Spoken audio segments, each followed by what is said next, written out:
اور قیمتی لباس میں ملبوس سی ایک نوجوان لڑکی کھڑی تھی اور اس حسین لڑکی کی پوشاک سے روشنی کی کرنیں پھوٹ رہی تھی۔ اس کے سر پر ایک سنہرا تاج تھا جس میں ہیرے جڑے ہوئے تھے اور لڑکی کے جسم سے بڑی میٹھی میٹھی سی خوشبو نکل رہی تھی۔ بوڑھے کی جھوپڑی معطر ہو گئی اور روشنی سے اس کی جھوپڑی جگمگا اٹھی۔ اس کا دیا تھلملانے لگا اور اس بے حد خوبصورت لڑکی کے سنہرے بالوں میں بے حد قیمتی موتی پروئے ہوئے تھے اور وہ موتی جگمگا رہے تھے۔ آخر تم کون ہو؟ بوڑھے نے حیرت سے سوال کیا۔ میں آپ کی بیٹی ہوں بابا۔ بیٹی؟ جی ہاں، آپ کی بیٹی ہوں۔ اور بوڑھے کی اس بیٹی نے پوچھا، آپ کو بھوک لگی ہے نا بابا؟ ہاں بیٹی۔ بوڑھے کا خوف اب جاتا رہا۔ مجھے بھی بھوک لگی ہے بابا، لڑکی نے کہا۔ تمہارا نام کیا ہے؟ بوڑھا حیرت سے لڑکی کو دیکھ رہا تھا۔ میرا نام سنہری رانی ہے، یہ کہہ کر رانی نے اپنا دایاں ہاتھ آگے پھیلایا اور اسی وقت اس کے ہتھیلی میں ایک سنہری تھال آ گیا۔ یہ لو بابا۔ اس نے وہ تھالی بوڑھے کی طرف بڑھائی۔ یہ کیا ہے بیٹی؟ آپ کے لیے اور میرے لیے گرم گرم پلاؤ ہے۔ رانی بولی، اب تو رات ہو گئی ہے، یہ کھا لیجیے، صبح میں آپ کو اور اچھے کھانا کھلانے کے انتظام کروں گی۔ اور پھر بوڑھے نے خدا کا شکر ادا کیا اور ان دونوں نے بیٹھ کر وہ پلاؤ خوب مزے لے کر کھائی۔ بوڑھے کی اپنی ساری زندگی کا کھانا ایک طرف اور اتنی مزیدار پلاؤ کے بارے میں کسی سے سنا بھی نہیں تھا۔ کھانا کھانے کے بعد بوڑھے نے کہا، بیٹی میرے پاس تمہارے سونے کو نہ تو اس گندے سے جھوپڑے میں کوئی جگہ ہے اور نہ ہی کوئی بستر۔ آپ کوئی فکر نہ کیجیے، سنہری رانی مسکرا کر کہا۔ آپ سو جائیے، میں بھی کسی کونے میں گھاس پھوس ڈال کر سو لوں گی، مگر آپ میرے لیے پریشان نہ ہونا بابا۔ وہ پھر بولی، آپ سو جائیے، اور اس نے بوڑھے کو زبردستی سلا دیا۔ اس نے نہ جانے کیا جادو کر دیا کہ وہ بوڑھا اپنے بستر پر لیٹتے ہی سو گیا اور پھر اس کی آنکھ صبح اس وقت کھلی جب دن کافی چڑھ آیا تھا اور سنہری رانی اس کے سرہانے میں اسے کھڑی جگا رہی تھی۔ معاف کرنا بیٹی، بوڑھا گھبرا کر اپنی آنکھیں مرتا ہوا اٹھ بیٹھا۔ نہ جانے آج میں کیسے اتنی دیر تک سو گیا۔ آپ تھکے ہوئے جو تھے بابا، سنہری رانی بڑی پیار سے بولی۔ اب آپ بہت ضعیف ہو گئے ہیں اور اب میں آپ کو اتنی محنت نہ کرنے دوں گی بابا، آپ اس عمر میں آرام کرنا چاہیے۔ اور زندگی میں پہلی مرتبہ بوڑھے کے کان میں جو پیار اور ہمدردی کی آواز پڑی تو اس کی آنکھوں میں آنسو آ گئے اور اس کا دل ابھر آیا۔ بیٹی تم میرے لیے رحمت کا فرشتہ ہو، وہ اپنا ہونٹ دانتوں میں چباتے ہوئے بولا۔ میں تو ایک گنہگار آدمی ہوں، نہ جانے میرے کس بات سے خوش ہو کر اللہ تعالیٰ نے یہ کرم کیا ہے۔ یہ لو بابا۔ سنہری رانی نے اپنے بالوں سے ایک موتی نکال کر بوڑھے کی طرف بڑھایا۔ اسے لے جا کر کسی بڑے جوہری کے پاس بیچ آؤ، مگر وہ مجھے چور سمجھے تو آپ کہنا کہ یہ میرے خاندان کی پرانی یادگار ہے۔ اس نے بوڑھے کو سمجھایا، وقت پڑا تو بیچنے لے آیا ہوں۔ اس موتی کے کتنے روپے ملیں گے؟ اگر تم چاہو تو 1 لاکھ بھی مانگ سکتے ہو۔ پھر وہ بوڑھا موتی لے کر بازار چلا گیا اور ایک بہت بڑی جوہری نے اسے اس موتی کے 1 لاکھ روپے دے دی۔ بوڑھے نے اپنی زندگی میں اتنی بڑی رقم کبھی نہیں دیکھی تھی۔ وہ خوشی کے مارے سکتہ سا ہو گیا تھا اور وہ حیران پریشان آنکھیں پھاڑے اپنی جھوپڑی کی طرف چل پڑا۔ جنگل میں پہنچ کر وہ اور بھی زیادہ پریشان ہو گیا کیونکہ جہاں اس کی جھوپڑی تھی وہاں ایک بے حد خوبصورت بنگلہ ہے۔ وہ سوچنے لگا کہ یہ اس جنگل میں اتنا خوبصورت بنگلہ کہاں سے آیا ہے، اور یہ وہ سوچ کر اس جگہ سے جانے والا تھا کہ اس نے ایک آواز سنی، بابا، اور وہ آواز کی سمت دیکھنے لگا۔ اسی خوبصورت بنگلے کی خوبصورت سی کھڑکی سے رانی آواز دے رہی تھی، یہ سب کیا ہے بیٹی؟ یہ آپ کا اپنا مکان ہے بابا؟ میرا مکان؟ ہاں بابا۔ رانی مسکرا رہی تھی اور وہ مسکراتے مسکراتے اتنا مسکرائی کہ اس کے منہ سے پھول جھڑنے لگے اور بوڑھا گھبرا کر وہ پھول سمیٹنے لگا۔ پھولوں کی بھیمی بھیمی خوشبو سے ساری فضا معطر ہو گئی۔ تم کون ہو بیٹی؟ بوڑھے نے پھر سوال کیا۔ میں تمہاری بیٹی ہوں بابا، رانی نے بڑے پیار سے کہا۔ تم ہر بار بس دیکھا کرو، حیرت یا سوال نہ کیا کرو، نہ ڈرا کرو نہ گھبرایا کرو۔ بوڑھا بولا، میں ڈرتا یا گھبراتا نہیں ہوں بیٹی، میں تو یہ سوچتا ہوں کہ میں کہیں خواب تو نہیں دیکھ رہا۔ نہیں بابا، یہ خواب نہیں حقیقت ہے۔ اس پر بوڑھا بولا، بیٹی اب تو تم سے اپنی سگی اولاد جیسا پیار ہو گیا ہے۔ اس کی آنکھوں میں آنسو آ گئے۔ ڈرتا ہوں کہ کہیں یہ خوشی مجھ سے چھن نہ جائے۔ اگر یہ پیار مجھ سے چھن گیا تو میں مر جاؤں گا بیٹی۔ یہ پیار تم سے کوئی نہیں چھینے گا بابا، خدا پر بھروسہ رکھو۔ اور پھر بوڑھے نے وہ 1 لاکھ روپے کی تھیلی اپنی بیٹی کے سامنے لگا دی۔ اسے اپنے آپ اپنی حفاظت میں رکھ لیجئے بابا، گھر کے مالک تو آپ ہیں، میں تو آپ کی بیٹی ہوں۔ اور پھر اللہ تعالیٰ نے اپنے اس نیک اور سچے بندے کے دن پھیر دیے ہیں وہ جو کل روٹیوں کا محتاج تھا بڑی شان و شوکت سے سہانا زندگی بسر کرنے لگا۔ اور پھر کچھ دنوں کے بعد ایک دن سنہری رانی اپنی بالکنی میں کھڑی قدرت کے نظاروں سے لطف اندوز ہو رہی تھی، تو اتفاقاً ادھر سے ایک ملک کی ملکہ کا گزر ہوا اور اس کی نظر رانی پر ایسی جمی کہ جم کر رہ گئی۔ رانی جیسی خوبصورت لڑکی ملکہ نے آج تک نہیں دیکھی تھی، اور وہ ہار جو رانی کے گلے میں جھول رہا تھا وہ ملکہ کی نظریں میں ایسا خوبا کہ وہ پل بھر اپنی نظریں اس ہار سے نہ ہٹا سکی۔ وہ حیران اور پریشان سنہری رانی کو دیکھتی رہی، اور رانی قدرتی نظاروں میں کھوئی رہی، اس انداز میں جب اسے بالکل خبر نہ رہی کہ اسے کون دیکھ رہا ہے۔ ہمیں بڑی زور کی پیاس لگی ہے، ملکہ نے اپنی کنیز سے کہا۔ وہ فوراً مسکینے سے پانی ادھرنے لگی۔ پانی حاضر ہے ملکہ صاحبہ۔ کنیز نے سونے کی گلاس میں پانی ڈال کر باسا بیگم کے سامنے بڑھایا۔ ہم اس گھر کا پانی پئیں گے، اور وہ بھی اس وقت جب یہ خوبصورت لڑکی ہمیں اپنے ہاتھوں سے پانی پلائے۔ حکم دیجیے، کنیز نے بڑی ادب سے عرض کیا۔ کون ہے اس دنیا میں جو آپ کی خدمت کو اپنی عظمت نہ سمجھے؟ جا کر عرض کرو ہم اس گھر میں پل بھر میں مہمان بننا پسند فرمائیں گے۔ یہ سن کر کنیز فوراً سنہری رانی کے پاس آئی اور اس نے کہا کہ ملکہ تمہاری مہمان بننا چاہتی ہے۔ یہ تو ہمارے لیے بڑی اعزاز کی بات ہے، سنہری رانی خوش ہو کر کہا، اور وہ خود چل کر آئی اور ملکہ کو اپنے ساتھ اپنے مکان میں لے گئی، اور اس نے ملکہ کی خوب دل کھول کر خاطر مداری کی۔ ہم تم سے مل کر بے حد خوش ہوئے، ملکہ نے رخصت ہوتے ہوئے فرمایا۔ یہ آپ کی راست نوازی ہے، سنہری رانی نے کہا۔ تم کبھی ہمارے محل میں آؤ، میں ضرور حاضر ہوں گی۔ اور چلتے وقت ملکہ نے رانی کو اپنا ہار اتار کر دے دیا۔ وہ یہ سمجھ رہی تھی کہ جواب میں رانی اپنے گلے سے اپنا ہار اتار کر ملکہ کو دے دے گی، مگر وہ یہ دیکھ کر جل گئی کہ رانی نے ایسا نہیں کیا، بلکہ وہ ملکہ کا ہار لے کر ادب سے جھکی، اور پھر ایک سیکنڈ کی اجازت لے کر اندر گئی، اور پھر بے حد قیمتی ہار لیے ہوئے الٹے پیر واپس آ گئی۔ یہ میرا نذرانہ ہے، اس نے ملکہ کی طرف اپنے ہاتھ بڑھائے، اگر آپ اسے قبول فرمائیں گے تو یہ بھی میری نوازی ہوگی۔ رانی کا ہار ملکہ کے ہار سے زیادہ خوبصورت، چمکدار اور قیمتی تھا، مگر وہ بولی ہم تبادلہ نہیں بخشش فرماتے ہیں، تو کنیز بھی بھیک نہیں لیتی۔ اور یہ کہہ کر رانی نے ملکہ کا دیا ہوا ہار اسے واپس کر دیا۔ تم بڑے بے ادب اور گستاخ ہو، ملکہ کے تیوے پر بل پڑ گئے۔ جواب پر رانی نے بڑی سنجیدگی سے بولی، کنیز گستاخ نہیں، البتہ غیرت مند ہے۔ بیگم صاحبہ اگر ہم چاہیں تو تمہیں موت کا مزہ چکھا دیں۔ ملکہ غصے سے کھڑی ہو گئی۔ گستاخی معاف بیگم صاحبہ، رانی بولی، موت اور زندگی آپ کے نہیں بلکہ خدا کے ہاتھ میں ہے۔ گستاخ ملکہ نے رانی کے خوبصورت گال میں ایک زوردار تماچا مارا، اور دوسرے لمحے وہ چیخ پڑی تھی۔ ملکہ کی ہتھیلی بری طرح جھلس چکی تھی، اور اس کے ہتھیلی پہ بڑے بڑے چھالے پڑ گئے تھے۔ یہ کیا کیا تو نے؟ وہ رو کر بولی، میں نے نہیں کیا۔ رانی بولی، جو کچھ ہوا آپ کے ہاتھوں میں ہوا۔ ملکہ درد سے تڑپنے لگی اور اس کی کنیزیں گھبرا گئی۔ مجھے نفرت نہیں پیار چاہیے، رانی بولی۔ آپ پیار سے میرے دوسرے گال پہ اپنے ہاتھ رکھیے، آپ کی ساری تکلیف دور ہو جائے گی۔ اور درد سے تڑپتی ہوئی ملکہ نے ایسا ہی کیا، اور جیسے اس نے رانی کے دوسرے گال سہلایا، اس کے ساری تکلیف جاتی رہی، اور اس کا ہاتھ ایسا ہو گیا جیسے کبھی کچھ ہوا ہی نہیں۔ اب پھر ملکہ وہاں سے چلی گئی۔ رانی کی طرف سے اپنے دل میں میل لے کر وہ واپس آئی، اور یہ سوچ کر وہاں سے رخصت ہوئی کہ جس طرح بھی ہوگا وہ رانی کا ہار ضرور اپنے قبضے میں کر لے گی۔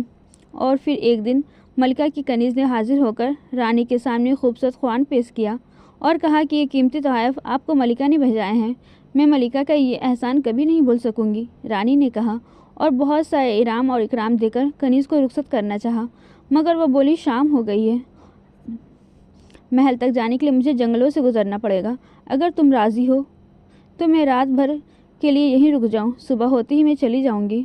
ضرور، بڑی خوشی اور اخلاق سے رانی نے جواب دیا۔ یہ تمہارا ہی گھر ہے۔ اور وہ مکار بڑھیا رات کو وہاں رک گئی، اور رات کے پچھلے پہر وہ چپکے سے اٹھی، اور اس وقت جب کہ رانی اپنا ہار سرہانے رکھ کر سو گئی تھی، وہ ہار چرا کر وہاں سے بھاگ گئی۔ رات کے پچھلے پہر جب رانی کی آنکھ کھلی تو یہ دیکھ کر اس کا کلیجہ دھک سے ہو گیا کہ بڑھیا کا پلنگ خالی پڑا ہے۔ اس نے گھبرا کر اپنا تکیہ اٹھایا، ہار تکیے کے نیچے سے غائب تھا۔ ہائے اللہ! رانی کا کلیجہ جیسے اس کے منہ کو آ گیا، اور اس کی آنکھوں میں آنسو آ گئے۔ اور پھر صبح اس نے اپنے بوڑھے بابا کو اپنے پاس بلا کر کہا، دیکھو بابا، شاید میں تھوڑی دیر میں مر جاؤں گی، مگر مجھے دفن نہ کرنا، بلکہ… یہ تم کیا کہہ رہی ہو بیٹی؟ بوڑھے نے بات کاٹ دی، خدا نہ کرے تمہیں کچھ ہو۔ وہ رونے لگا، اور رانی اپنے آنچل سے اس کے آنسو صاف کرتے ہوئے بولی، رو مت بابا، میری بات غور سے سنو۔ وہ بولی، تم مجھے چھوٹا سا خوبصورت مکان بنا کر اس پر مصری پر لٹا دینا اور مکان کا دروازہ باہر سے بند کر لینا، کسی کو اندر نہ آنے دینا، اور کھانے پینے کی چیزیں، ٹھنڈا پانی اور پھل میرے سراہنے ایک میز پر رکھ دیا کرنا۔ روز صبح تمہیں یہ تکلیف کرنی ہوگی۔ اور پھر ایسا ہی ہوا۔ 1 گھنٹے کے بعد رانی مر گئی۔ اس نے رانی کی ہدایت کے مطابق ایک خوبصورت مکان میں اسے ایک مشری پر لٹا دیا اور اس کے سرہانے میز پر سیب، انار اور مٹھائیاں رکھی اور ایک سراہی پہ ٹھنڈا پانی رکھ دیا، اور پھر دروازہ باہر سے بند کر کر واپس آ گیا۔ اور یہ اس کا روز کا معمول تھا۔ وہ ہر روز اس مکان میں جاتا اور کھانے پینے کی چیزیں رکھ کر واپس آ جاتا، اور ایسا کرتے ہوئے اسے کئی مہینے گزر گئے۔ البتہ اسے اس چیز سے بہت مسرت ہو گئی کہ جب بھی وہ مکان کے اندر چیزیں رکھنے جاتا تو یہ دیکھتا کہ سراہی کا پانی آدھا رہ گیا ہے اور پھل بھی کھائے گئے ہیں، اور رانی اسی طرح بستر پر مردہ لیٹی ہوئی ہے۔ وہ سوچتا یہ آخر کیا راز ہے، اور اس کے راز کے جاننے کے لیے بے چین رہتا تھا۔ ایک دن ایسا ہوا کہ اس ملک کا بڑا بادشاہ، جو کہ جوان تھا اور بہت خوبصورت تھا، شکار کھیلتے کھیلتے اپنے ساتھیوں سے بچھڑ کر اس جنگل کی طرف آ نکلا۔ اسے بہت پیاس لگی تھی۔ وہ پانی کی تلاش میں ادھر ادھر پھر رہا تھا کہ اچانک اس کی نظر اس مکان پہ پڑی، اور وہ اس مکان کی طرف لپکا۔ اندر آ کر جب اس نے دروازہ کھٹکھٹایا تو کئی آوازیں بھی دی، مگر اسے کوئی جواب نہ ملا، اور وہ دروازہ توڑ کر اندر آیا۔ اس نے دیکھا کہ اندر ایک سجے ہوئے کمرے میں مشری پر ایک بہت حسین اور جمیل لڑکی سو رہی ہے، اور اس کی نظر مصری کے پاس ہی ٹھنڈی پانی کی سراہی پہ پڑی۔ پلیٹوں پہ مٹھائی اور پھل رکھے ہوئے ہیں۔ بادشاہ نے تھوڑی سی مٹھائی کھائی، سراہی سے ٹھنڈا پانی پیا، اور سیب میں سے تھوڑا سا حصہ کاٹ کر کھایا، اور پھر اس سیب کو پلیٹ پہ رکھ کر واپس آ گیا۔ اور رات کے پچھلے پہر رانی اٹھی تو اس نے بادشاہ کا کھایا ہوا سیب کھا لیا اور سراہی سے پانی پی لیا، اور پھر وہ پھر سو گئی۔ بادشاہ اس رات اپنے محل میں رات بھر بھی نہیں سویا۔ وہ رات بھر جاگتا رہا۔ اس حسین لڑکی کے خیال میں اسے رات بھر سونے ہی نہیں دیا تھا، اور دوسرے دن وہ اسی جگہ پر آیا، اسی طرح مکان میں داخل ہوا۔ اس نے پانی پیا، سیب کھایا اور مٹھائیاں چکھی، اور بہت دیر تک کھڑا خوبصورت لڑکی کو دیکھتا رہا۔ اس نے لڑکی کو جگانے کی بہت کوشش کی، مگر لڑکی نہ اٹھی، اور پھر وہ اس مکان سے واپس آ گیا۔ اتفاق کی بات ہے، اس رات بوڑھے کی آنکھ نہ لگی۔ اسے اپنی بیٹی پوری رات یاد آتی رہی، اور وہ یہ سوچتا رہا کہ آخر یہ کیا راز ہے۔ وہ جلدی سے اٹھا اور اس مکان کی طرف چل پڑا جہاں رانی سوتی رہتی تھی۔ اس نے مکان کا دروازہ کھولا اور اسے یہ دیکھ کر بہت حیرت ہوئی کہ اس کی بیٹی کمرے میں ٹہل رہی ہے۔ پہلے تو وہ ڈر گیا کہ آخر یہ کیا ماجرا ہے، پھر اس کا دل زور زور سے دھڑکنے لگا۔ وہ اندر کی طرف لپکا۔ رانی چونک پڑی۔ تم ہو بابا؟ ہاں بیٹی۔ آئیے بابا۔ وہ مسکرائی۔ تم زندہ ہو بیٹی؟ بوڑھا خوش اور حیرت سے تقریباً چیخ پڑا۔ ہاں بابا، میں زندہ ہوں۔ ہر رات پچھلے پہر مجھے زندگی مل جاتی ہے۔ مارے خوشی کے بوڑھے کی آنکھ میں آنسو آ گئی، اور وہ بولے، یہ کیا راز ہے بیٹی؟ رانی بولی، یہ مت پوچھو بابا، البتہ اب سے آپ یہیں رہا کرو، اور یہ پتہ لگاؤ کہ 2 دن سے یہاں کون آتا ہے۔ یہاں کوئی آتا ہے بیٹی؟ ہاں بابا۔ وہ تعجب کے ساتھ بولی، آتا ہے، پھل کھا جاتا ہے اور سراہی سے پانی بھی پی جاتا ہے۔ رانی شرما گئی اور بولی، وہ کوئی مرد ہے، اور اب وہ میرا شوہر ہے، اس لیے کہ میں نے اس کا جھوٹا پانی پیا ہے، اس کے جھوٹے پھل کھائے ہیں، اور یہ ہمارے یہاں رواج ہے کہ اگر کوئی لڑکی کسی مرد کا جھوٹا پانی پی لے وہ اس کا شوہر ہو جاتا ہے۔ اور پھر دوسرے دن جب کہ وہ بادشاہ اس مکان میں پھر آیا تو اس بوڑھے کو دیکھ کر ٹھٹک گیا، اور ندامت کا پسینہ اس کے پسانے سے پھوٹ پڑا۔ معاف کرنا بڑے میاں، وہ مجھے ذرا سی پیاس لگی ہوئی تھی۔ تمہیں روز پیاس لگتی ہے؟ بوڑھا بولا، اور تم روز اپنی پیاس بجھانے یہاں آتے ہو، کون ہو تم؟ معاف کیجیے گا بڑے میاں۔ دراصل بادشاہ سے کوئی جواب ہی نہیں بن رہا تھا، اس لیے وہ آئے بائے شائع کرنے لگا، جیسے کوئی لاجواب ہو کر اپنی چوری پکڑے جانے پر گھبرا جاتا ہے۔ بالکل یہی حال اس وقت بادشاہ کی تھی۔ تم جانتے تمہاری اس حماقت کا کیا نتیجہ ہوا ہے؟ کیسی حماقت؟ بادشاہ بولا، ارے سنتے جا رہے ہو کہ میں کہہ رہا ہوں کہ تم یہاں چوری چوری آتے ہو اور پانی اور پھل مٹھائی کھا لیتے ہو اور پانی پی کر چلے جاتے ہو۔ اور بوڑھا بولا، کیسی حماقت؟ میں شرمندہ ہوں اور اپنی اس فعل کی معافی چاہتا ہوں۔ معافی کے بعد اب رہی کہاں؟ بوڑھا بولا، تم میری بیٹی کے شوہر ہو چکے ہو۔ آپ کی بیٹی؟ بادشاہ حیران ہو کر بولا۔ وہ قدرے پریشان بھی تھا۔ میں آپ کی بیٹی کا شوہر ہو چکا ہوں؟ کون ہے آپ کی بیٹی؟ یہ خوبصورت لڑکی جو مشری پر سو رہی ہے، جس کی چیزیں تم چرا کر کھاتے ہو، یہ میری بیٹی ہے۔ یہ سن کر بادشاہ کی خوشی کی انتہا نہ رہی، مگر اس نے سوال کیا، میں آپ کی بیٹی کا شوہر ہو گیا ہوں، یہ کیسے؟ پھل اور مٹھائی کھا کر اور پانی پی کر۔ بوڑھا بولا، یہ ہمارے یہاں کا دستور ہے کہ اگر کوئی لڑکی کسی مرد کا جوٹا کھا لے یا پانی پی لے تو وہ مرد اس کا شوہر ہو جاتا ہے، اور میری بیٹی نے رات کو اٹھ کر تمہارا جھوٹا پھل بھی کھا لیا اور پانی بھی پی لیا ہے۔ اچھا، بادشاہ نے خوشی میں جھوم کر سوال کیا، مگر یہ تمہاری بیٹی دن بھر سوئی رہتی ہے، وہ رات کے پچھلے پہر پر اٹھتی ہے۔ بوڑھا بولا، اور اب تمہیں یہاں ہی رہنا ہوگا، میری بیٹی کے اٹھنے تک تم کہیں نہیں جا سکتے۔ میں پوری زندگی یہاں رہنے کے لیے تیار ہوں۔ بادشاہ بوڑھے کے آگے جھک گیا، اگر تمہاری بیٹی میرے ساتھ شادی کرنے کو راضی ہے تو یہ میری سب سے بڑی خوش قسمتی ہوگی۔ اور پھر رات کے پچھلے پہر جب رانی اٹھی تو اس نے بادشاہ کو دیکھا اور اس نے بادشاہ کو پسند کر لیا، اور پھر ان دونوں کی شادی ہو گئی۔ کئی سال کے بعد جب رانی ایک خوبصورت اور پیارے بچے کی ماں بن چکی تھی، بادشاہ نے رانی سے پوچھنا چاہا کہ آخر صبح ہوتے ہوئے وہ مر کیوں جاتی ہے اور پھر وہ اس وقت تک نہیں اٹھتی جب تک رات کا آخری پہر نہ ہو جائے۔ اس پر رانی نے کہا، یہ ایسا راز ہے جو اس وقت آنے سے پہلے کبھی نہیں بتائے گی، آخر وہ وقت کب آئے گا؟ بادشاہ نے کہا۔ وہ بولی، شاید آج ہی۔ آپ اپنے بیٹے چاند کو صبح ہوتے ہی اپنے ساتھ اپنے محل لے جائیے گا۔ بادشاہ یہ سن کر بہت خوش ہوا، صبح ہوتے ہی بڑے پیار کے ساتھ اپنے بیٹے کو محل میں لے گیا۔ یہ پیارا بچہ کس کا ہے؟ ملکہ نے چاند کو دیکھتے ہی اسے اپنی گود میں لے لیا اور اس کا منہ چوم کر بولی، ایسا خوبصورت بچہ تو میں نے آج تک نہیں دیکھا۔ اس چاند سے ٹکڑی کی ماں کون ہے؟ یہ میرے ایک دوست کا بیٹا ہے۔ بادشاہ نے کہا، بڑا خوش نصیب ہے آپ کا دوست۔ اور پھر وہ چاند سے پوچھنے لگی، تم کیا لوگے بیٹا؟ یہ ہار۔ چاند نے ملکہ کے گلے کے پڑے ہوئے ہار کو کھینچ کر کہا۔ یہ سن کر ملکہ کا رنگ سرخ ہو گیا اور پریشانی کی حالت میں بولی، یہ ہار نہیں، تم کچھ اور لے لو۔ نہیں، میں تو یہ ہار ہی لوں گا۔ چاند نے اپنی ماں کی سکھائی باتیں دہرانی شروع کر دی، میں تو یہی ہار لوں گا۔ یہ کہہ کر وہ رونے لگا اور مچلنے لگا۔ دے بھی دو، بادشاہ نے کہا، تمہارے پاس ہار کی کوئی کمی ہے؟ میں تمہیں اس سے بھی اچھا ہار بنوا دوں گا۔ اور یہ کہہ کر بادشاہ نے ملکہ کی گردن سے ہار اتار دیا۔ ہار کا ملکہ کی گردن سے جدا ہونا تھا کہ ملکہ ایک خوفناک چیخ کے ساتھ درخت سے زمین پر گر پڑی، اور جب بادشاہ نے دیکھا تو اس کے ہوش و حواس جاتے رہے۔ ملکہ مر چکی تھی اور مری ہوئی ملکہ کی لاش سے ایسی بدبو آ رہی تھی جیسے اس کی لاش برسوں سے سڑ رہی ہے۔ اس کا چہرہ بھیانک تھا اور وہ کافی بری نظر آ رہی تھی۔ چاند ہار لے کر کب کا باہر جا چکا تھا۔ بادشاہ خود اس بدبو سے حواس باختہ ہو کر محل سے بھاگا اور اس نے رانی کے پاس آ کر دم لیا۔ یہاں پہنچ کر جب اس نے جو نظارہ دیکھا تو یہ دیکھ کر اس کی خوشی کی کوئی انتہا نہ رہی کہ رانی زندہ تھی اور اپنے بیٹے چاند کو کلیجے سے لگائے ٹہر رہی تھی۔ ملکہ کا ہار رانی کے گلے میں پڑا ہوا تھا۔ یہ کیا راز ہے بیگم؟ وہ بڑی حیرت سے بولا، خدا کا شکر ہے کہ تم دن کو مجھے زندہ دکھائی دے رہی ہو۔ اور وہاں وہ ملکہ؟ رانی بولی، اسی ملکہ نے میری زندگی چرا لی تھی۔ یہ ہار دراصل میری زندگی ہے جو دن بھر اسے گلے میں لٹکائی رہتی تھی اور میں زندگی سے محتاج ہو جاتی تھی، اور رات کے پچھلے پہر جب وہ یہ ہار اتار دیتی تھی تو میں جی اٹھتی تھی۔ مگر وہ کیوں مر گئی اور اس کی لاش؟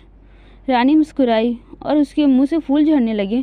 بادشاہ یہ دیکھ کر حیران رہ گیا، کیوں؟ اس لیے کہ اس نے آج تک ایسا نہیں دیکھا تھا کہ رانی کے مسکرانے سے اس کے منہ سے پھول جھڑنے لگتی ہے۔ ملکہ تو کب کی مر چکی تھی، وہ میرے ہار کے بلبوتے پر زندہ تھی۔ جب آپ کی اس سے شادی ہوئی تھی تو وہ 160 سال کی بڑھیا تھی۔ 160 سال کی بڑھیا؟ بادشاہ حیرت سے چیخ پڑا۔ جی ہاں، رانی نے اسے بتایا کہ وہ ایک جادو کے روغن سے جوان دکھائی دیتی تھی جو اسے ایک بڑے جادوگر نے دیا تھا، اور وہ یہ روغن ایک جادوگر نے ایک خوفناک بچھو کے روغن سے پیدا کیا تھا جو 5000 سال کا تھا۔ بس اب آگے کچھ مت کہنا، بادشاہ چیخ پڑا، میں آگے کچھ نہیں سن سکتا۔ اچھا ہوا کہ اس خوفناک چڑیل سے مجھے آزاد مل گئی۔ اور پھر دوسرے دن بادشاہ رانی اور اپنے بیٹے چاند کو لے کر محل میں واپس آ گیا اور یہ لوگ ہنسی خوشی اپنی زندگی گزارنے لگے۔ بادشاہ رانی کے نام ایک بہت بڑا شہر آباد کیا جس کا نام سنہری موتی آباد رکھا، اور سنہری موتی کا ایک بہت بڑا محل بنایا جو خالص موتی سے بنایا گیا تھا، جہاں پر یہ سب لوگ رہا کرتے تھے، اور ان سب کے ساتھ وہ غریب لکڑہارا بھی ان کے ساتھ رہا کرتا تھا۔ رانی اپنی بابا کو نہیں بھولی تھی